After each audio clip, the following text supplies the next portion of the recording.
Hello and welcome to your daily love message from your person. My name's Liz and this is Guided by Angels. And I'm going to bring in 2 decks of cards for this reading today. We're going to bring in the Beautiful Masculine Mind by Bloom and Arrow, and we're going to bring in the Love Messages Oracle. So what do we need to know today? What's going on? What do they want to say to you?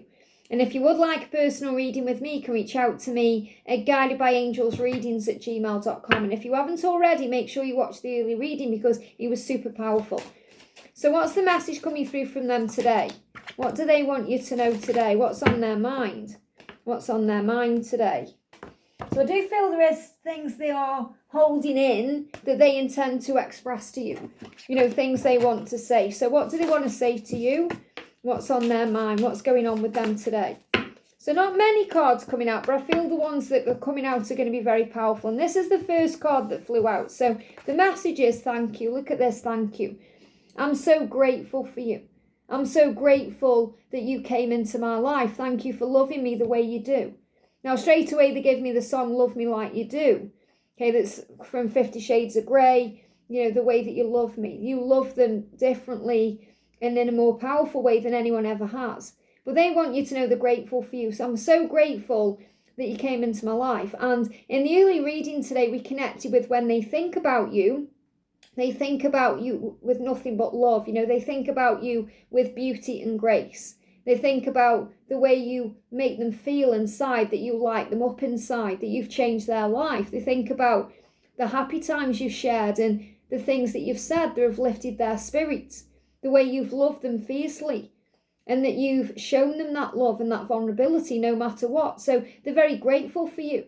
And they want you to know that. So if anyone's watching thinking, how do they really feel about me? Or perhaps you're worrying that they hate you or that they are thinking bad thoughts about you, just know that they aren't.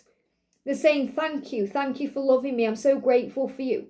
I see you with beauty. I see you with grace. I'm so grateful you came into my life. Even if they've said otherwise, even if they've blocked you, even if they are holding themselves back from you, they are so grateful you've came into their life because you've held up a big mirror to them. You've reflected back to them the person they are, the truth of who they are and what they need to change. Thank you for loving me the way you do. So this is also saying to you, you don't need to change anything. They give me fear. Because maybe you're in fear about something that's happened or something you've done and you're thinking, I wish I'd done something differently or I should have behaved in a different way. And the angels are saying, no, you've done everything the right way. They are saying to you today, thank you for loving me the way you do.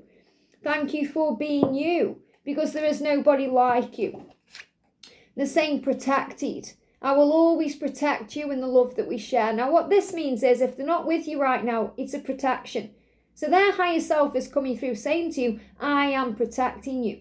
I am shielding you from harm, drama, chaos, destruction, from my own fears and my own negative self, my lower self, my ego. So they are either protecting you from something that will cause more damage, like a conversation that may go negative in a negative direction.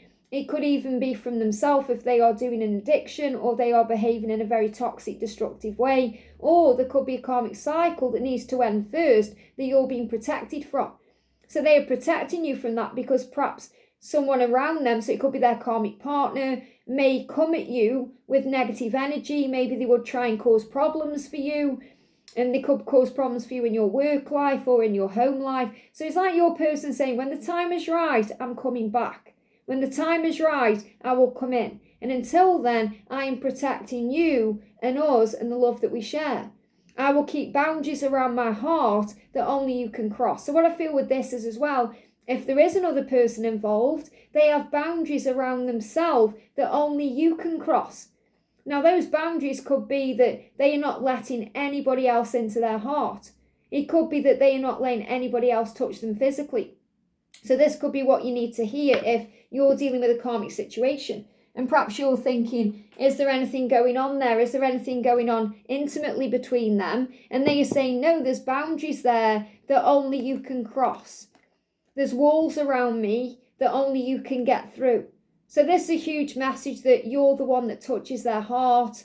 You're the one that touches their body. You're the one. And they feel that love for you. So I feel they're letting you know that they are not only protecting the connection, but they are also protecting themselves.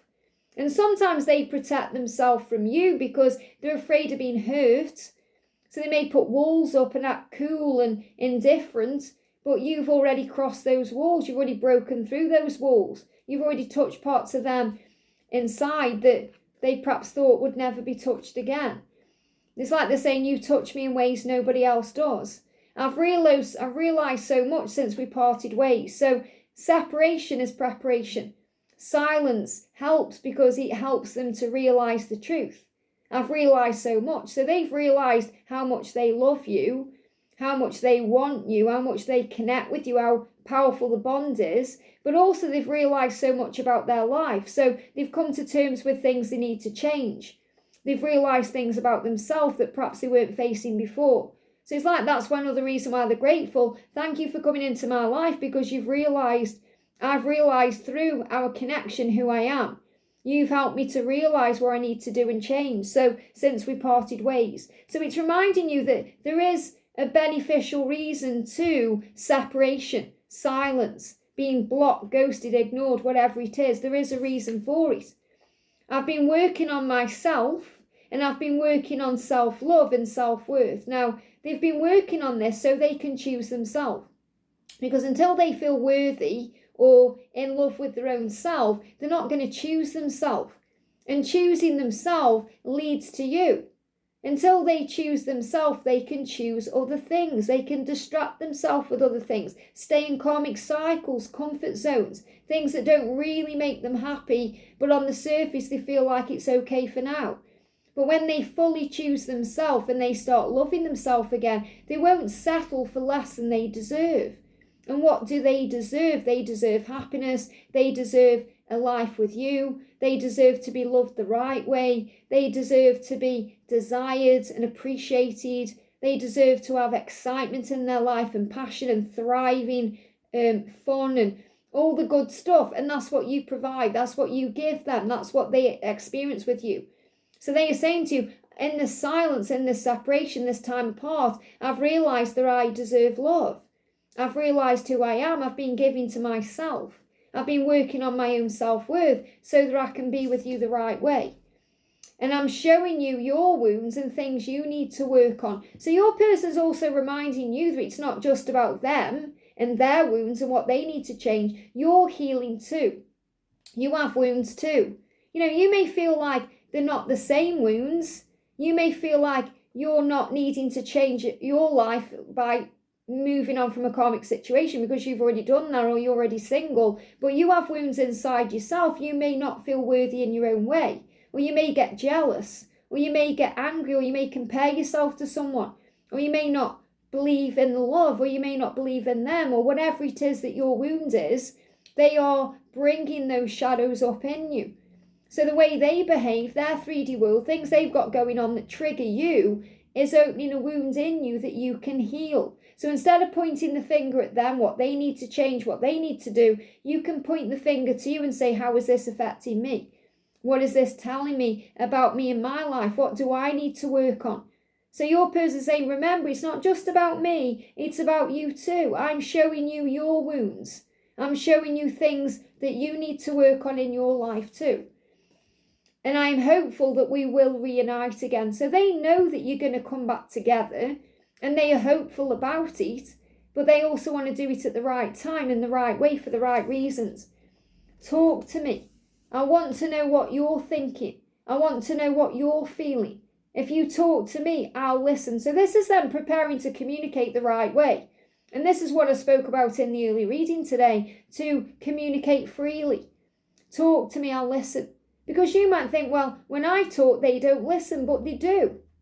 And they are saying to you, I will listen to you. I want to know what you're thinking. I want to know what you're feeling. So I definitely feel when you communicate again, when you reunite again, it's going to be more open. It's going to be more receptive. It's going to be more equally balanced, where they actually do care about what you're saying. They listen to you and they show that to you. And I feel they're also very curious about you today. I want to know what you're thinking today. I wonder what you're feeling today. Do you want to talk to me? Because I'll listen if you do. I'll listen. I'm going to listen to the guidance I'm receiving. So this is the angels prodding them and pushing them to make a move. Now that doesn't mean you have to rush in and talk to them. because they're saying talk to me. It doesn't mean you should try and initiate communication if you know that they are the one that needs to reach out to you. It just means that they are preparing in their own way. Your warmth radiates through your soul. So remember, you're like the sunlight, you're the warmth, and it radiates through you. So when you smile, you shine. When you're operating in your power, the warmth, the natural warmth in you, your vitality, your essence, your light, it just flies out of you. It flows out of you, and they feel that. Your warmth is like the sun. It radiates through your soul, and it hits me because we are one. And we've got testing. I know sometimes I do things that test your love. And the reason why they do that, they're not doing it to manipulate you, cause you pain, control anything. They're doing it because they are showing you your wounds. They are helping you to grow as a soul. They're saying it's my soul's way of making sure that your love is unconditional like mine is for you. So this is a journey of unconditional love. And unconditional love is very beautiful, warm, radiant. It holds no records of wrongs. It doesn't demand its own way. It's patient, it's kind. Unconditional love operates in the fruit of the Spirit. It's very compassionate. It has empathy. It's beautiful. So if you feel like they are testing you, why are they doing that? Why are they doing this? Why is this happening? Why? And things are hurting you. It's because it's their soul's way. You are one soul, remember. It's like their separate self is testing your separate self to remember that you are one, that love is unconditional. So it's like them saying to you, these tests that come up, these triggers, these trials, these tribulations are all happening to remind us of our truth, that we are unconditional in the way we love each other, that we don't need to demand or expect anything from each other, that we will come back together because it's destined to be, that we don't have to worry about anything, that we just have to allow things to unfold and follow our heart to find our way back. But I feel the big message coming through here is that they are grateful for everything you've done for them, everything you do for them, the person you are, the way you've reflected back to them what they need to heal. And they are reminding you and making you aware that they are also reflecting back to you what you need to heal. And sometimes we forget that because we do tend to think that we are healed and we are ready and we are okay, when in spiritual truth there's more we have to do and learn. And you know that when you get triggered yourself, and when you get frustrated or angry or you go into pain. So you can say, okay, what am I needing to heal right now to prepare for this unconditional love in this union of one soul? I hope this helps. Have a great day, and I'll see you soon.